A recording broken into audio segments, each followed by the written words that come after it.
الرحيم. قال النبي صلى الله عليه وسلم: الناس معادن كمعادن الذهب والفضة، خيارهم في الجاهلية خيارهم في الإسلام إذا فقهوا. صدق رسوله النبي الكريم.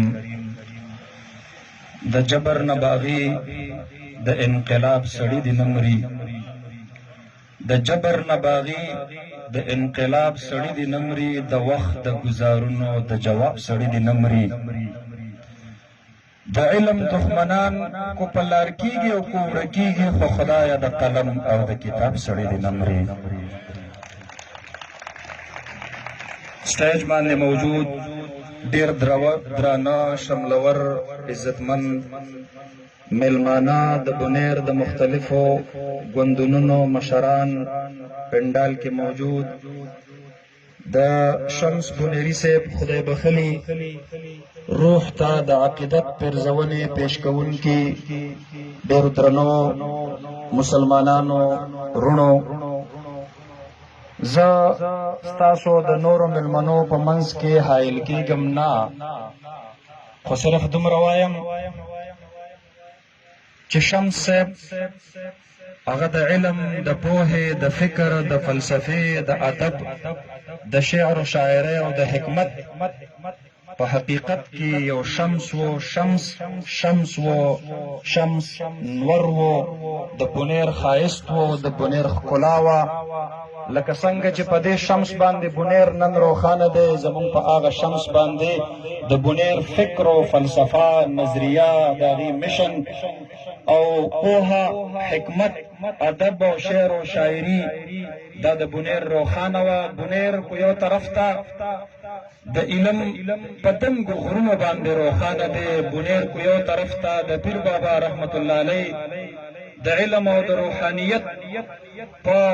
معراج باندې قیادت کوي، نو بل طرف ته بنیر د شمس بنیری صاحب په شکل کې په فکر او فلسفه او په شعر او شاعرۍ باندې هم راج کوي. خاد دی وي یا باد دی وي، زمونږ د دغې مرحوم مشر روح دی تل آباد او خاد وي. پښتو کې متل دی: سل دی ومره یو دی ممره. د دې یو په مرګ باندې ډېره زیاته خلا راځي. हजारों साल नरगस अपनी बेनूरी पे रोती है, बड़ी मुश्किल से होती है चमन में दीद और पैदा. څوک چې د خپل فکر سره وفا کوي، د خپل نظریه او د خپل مشن سره وفا کوي، خپل ځواني هغه د خپل فکر دپاره په قید و بند کې تیره کي، هغه په جلا وطنۍ کې تیره کي، هغه په پردو وطنونو کې تیره کي، هغه زنځیرونه او زولنۍ قبولې کي، خو د فکر غلامي نه قبلوي. د هغې نوم دی شمس بنیری صاحب. زه ډېر زیات د هغې خدماتو ته د بنیر د علماو د طرف نه، د پوهانو د طرف نه، د اسلام پالو د طرف نه، د اسلام پسندو د طرف نه زه د هغې خدماتو ته سلام پیش کوم. او باید دا پکار ده چې داسې شخصیات هغه په قام او په ولس کې د هغې ذکر تذکرې ژوندی وساتلی شي، چې قوم ته خپل هیروز معلوم شي، خپل مشران ورته معلوم شي، خپل ملغلرې ورته معلوم شي. افسوس خبره ده زمونږه د ملک هر یو څیز د تباهۍ په لور روان دی، نو چرته زمونږه د ملک واکمنو تر اوسه پورې دا سوچ نه دی کړی چې دې قوم ته خپل قامي هیروز دا ورته وښایو چې دوی یې وپېژني. مونږ وایو ارتغرل د صلیبیانو خلاف ډېر لوی مشن کړی و، زمونږ په ځوان کل کې د هغې مقبولیت شته دی. پښتون دا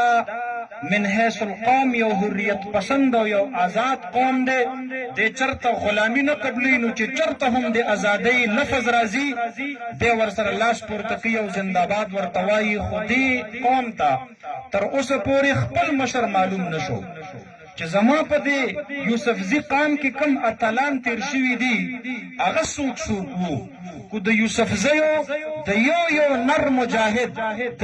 یو غیرتي ځوان د هغې تاریخ دې نوي کل ولوستلو، پخپو کې ورته سر ارتغرله دا ورته لوګې کومه خو چا د دې قام د ملي مبارزینو د ملي مجاهدینو د هغې تاریخونه یې ولوستل لاړ شه د فرنګیانو د جنرال بنډن نه تپوس وکړه وایې د سلارزي او د ګدیزي او د شیزي او د بونیر قام درله کومه ماته درکړې وه لاړ شه د جنرال چمبرلین نه تپوس وکړه په خپله یې کتاب لیکلی دی د امبیلا کمپین په نوم باندې زمونږ د مشرانو مېړانې د فرنګیانو بیان کړي دي خو مونږ دومره بدبخته بدقسمته قام یو چې مونږ د خپلو مشرانو مېړانې چېرته خپل اولس ته او چېرته خپل نوي کل ته په خپله باندې نه دي ښودلې دا که د مغلو جبر و یوسفزو نه دی قبول کړی دا که د فرنګي جبر و دا یوسفزیو نه دی قبول کړی د بونیر هره دره د ازادۍ او د حریت د مجاهدینو د قبرستانونو نه ډکه پرته ده کو بونیر ته څوک په کړاکړ باندې راځي نو د فرنګیانو سره د مقابلې ډغرې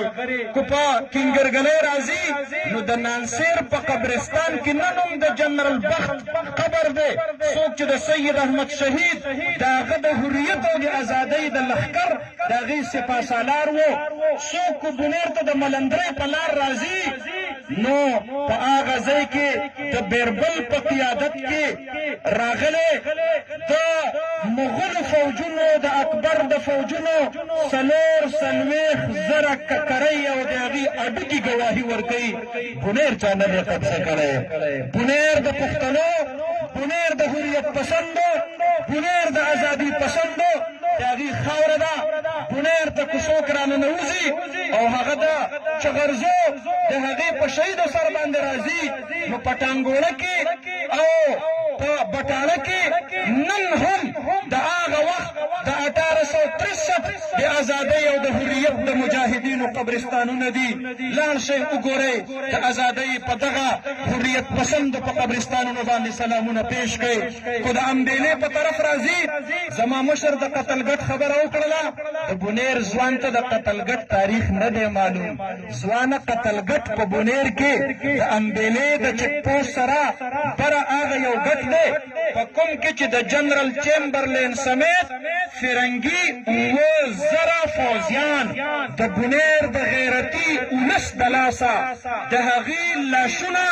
دا په تابوتونو کې بند شوي او برطانیې ته په تحفه کې لیږلي خپل تاریخ موږ نه دی لوستلی خپل تاریخ موږ نه دی کتلی بونیر ته کو د چنګلۍ په طرف باندې راځي بونیر ته کو د درمایي په طرف باندې راځي نو هلته د